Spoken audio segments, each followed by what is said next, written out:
Ito pong nakikita natin dito ay ang Navotas Landfill na kamakailan ay nasunog. Pero ito po ngayon sa nakikita natin ay flat na at ginagawa na para tambakan. Ang ating pong project ng Tansa Navotas Expressway ay may proyekto sa Navotas na binubuo ng 343 hektaryang Tansa Airport Support Service at 73.3 hektarya na coastal development sa barangay ng Tansa Navotas. Ang Coastal Road Expressway ay isang tinatayong expressway sa tabi ng dagat. Tinatawag na reclaimed land ng Manila Bay. Kakabit ito ang Road 10 o R10 at sa tinatayong SALEX para maging mabilis ang biyahe patungo sa Bulacan.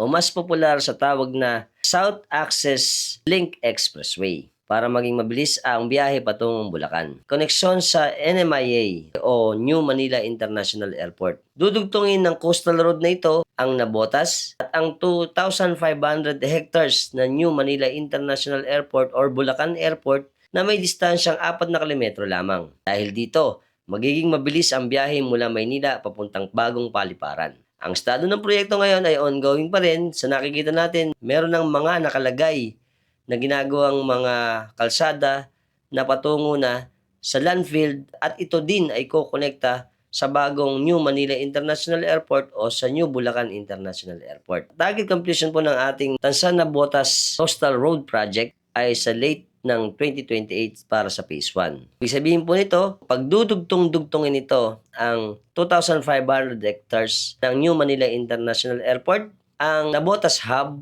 na Air Support Service, at syempre ang Southern Access Link Expressway or SALEX. Ito po ay magdudugtong-dugtong para ang ating mga access papuntang airport ay maging maluwag at maging maganda ang biyahe ng mga magta-transport sa airport.